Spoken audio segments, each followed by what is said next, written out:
Welcome to my channel. आज की video में हम डिस्कस करेंगे कि प्रिपरेशन की जो ट्रिक है वो क्या होनी चाहिए, जिससे आपके एमसीक्यूज जो है वो आराम से तैयार भी हो सकें और आप ज़्यादा से ज़्यादा इंफॉर्मेशन को जो है वो इस्तेमाल कर सको। इंपॉर्टेंट टॉपिक्स क्या होंगे टाउन ऑफिसर के लिए, म्यूनसिपल ऑफिसर की जॉब के लिए एग्जाम जिसका इन माइंड है।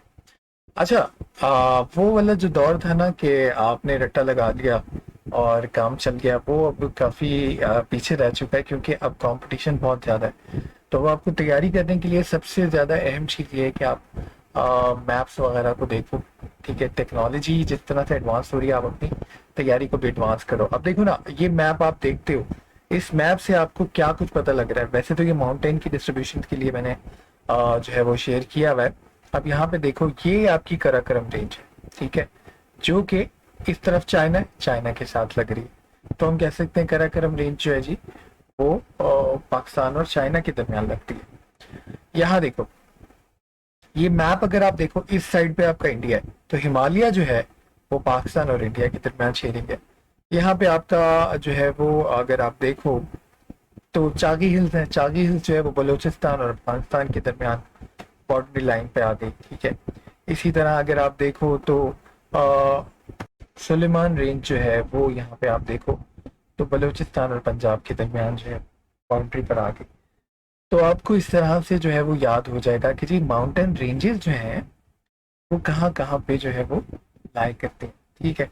फिर आप यहीं पे मैंने मेंशन भी किया हुआ है कि सबसे ऊंची जो अ, चोटी है वो कराकरम की केटू है। और यहाँ पे जो आपका हिंदू कश है उसकी कश्मीर है। फिर यहाँ पे हिमालय की आपकी नागा पर्वत है। इसी तरह सॉल्ट रेंज की आपकी सकासर है और इसकी आपकी तख्त सुलेमान है। और ये इस तरह से ओवरऑल आप इसको जो है ना वो याद कर सकते हो। तो मैप देख के आपको इजीली जो है वो चीज़ें याद रह सकती हैं। अब ये देखो, वाटर के लिए मैंने एक मैप शेयर किया है कि भाई आपके जो रिवर्स हैं अगर आप देखो तो ईस्ट पे आपके इंडिया है और ईस्टर्न रिवर्स जो है वो आपके वो जो है वो माहदे के थ्रू उनका कंट्रोल इंडिया के पास है। और वो ईस्टर्न कौन से आपके, उसमें भी आप अपने कोड वर्ड जनरेट कर सकते हो। जैसे अगर आप इंडियन रिवर्स की बात करो तो वो बन जाते हैं SRB, सतलज, रावी, ब्यास, ठीक है। इसी तरह अगर आप पाकिस्तान के रिवर्स की बात करो तो इंटरनेशनल कोर्ट ऑफ जस्टिस, इसका कोड वर्ड है ICG, यानी इंडस, चनाब और झेलम, ठीक है। अब ये मैप आपको इजीली बता देगा कि जी ये कंडीशन है, और फिर ये मैप ही बता देगा आपको कि भाई किस किस तरह से कौन सा रिवर किस पॉइंट पे मिल रहा है, उन पॉइंट्स के नाम क्या हैं, ठीक है।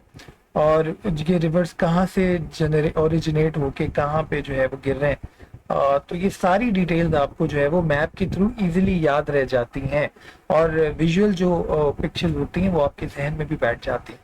तो बेहतर है कि अब आप डिजिटलाइज्ड हों, अपने नोट्स को भी डिजिटलाइज करें और इस तरह से अपनी नोट्स मेकिंग स्ट्रैटेजी को लेके चलें।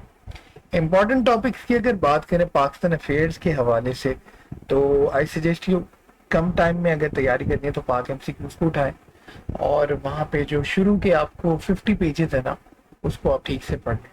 तो काफ़ी कुछ आपका जो है वो पाकिस्तान अफेयर्स का कवर हो जाएगा। पाकिस्तान स्टडीज़ के लिए फिर आपने दूसरी जो है वो चीज़ें देखनी है। लेकिन अगर आप इम्पोर्टेंट टॉपिक मुझसे पूछो तो मैं कहूँगा कि पाकिस्तान स्टडीज़ में आपकी ज्योग्राफी जो है वो बहुत अहम है। इसके अलावा आपके हिस्टोरिकल इवेंट्स बहुत सारा अहम है, ठीक है। करंट अफेयर्स की बात करो तो prime ministers, current political developments जो दुनिया के अंदर हो रही हैं, ठीक है। इसके अलावा जो पर्सनालिटीज हैं इंपॉर्टेंट पूरी वर्ल्ड वाइड, ठीक है, उनके बारे में, और जो समिट्स होती हैं इंटरनेशनल ऑर्गेनाइजेशन की वो ज़्यादा है।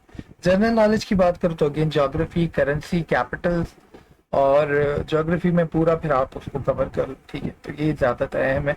समिट्स बहुत ज़्यादा पूछे जाते हैं, ठीक है, कि जी वो करंट अफेयर्स में आ जाता है। उसके बाद एवरीडे साइंस की अगर बात करो तो उसको आप डिवाइड कर लो एस्ट्रोनॉमी में, और उसके बाद आपकी इन्वायरमेंटल में, ज्योग्राफी में, ठीक है, और फूड साइंस में, और जो आपके बायोलॉजी के पार्ट हैं, डिजीजेस वगैरह हैं वो। तो ये इसकी इंपॉर्टेंट टर्म्स जो मैंने बताई, ये इनकी तमाम की छोटी छोटी इंपॉर्टेंट टर्म्स होती हैं। जैसे ज्योग्राफी में अर्थ के हवाले से आप पढ़ लो, और एक्लिप्स होते हैं, ठीक है, उनसे MCQs बनते हैं, ठीक है। कॉम्पोजिशन, ज़ेरोक्स, साइकिल्स, ये सारी चीज़ें थोड़ी डिटेल में आपको पढ़नी।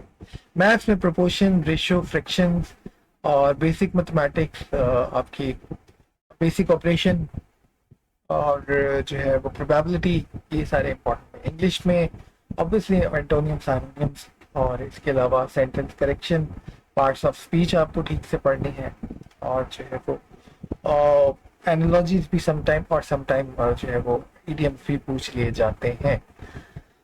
होपफुली वीडियो आपके लिए फ़ायदेमंद होगी। चैनल को अगर अभी तक आपने सब्सक्राइब नहीं किया तो कर लें। मज़ीद टिप्स मैं आप लोगों के साथ शेयर करता रहूँगा। वीडियो को लाइक एंड शेयर कर लीजिएगा। Thank you so much. अल्लाह हाफ़िज़।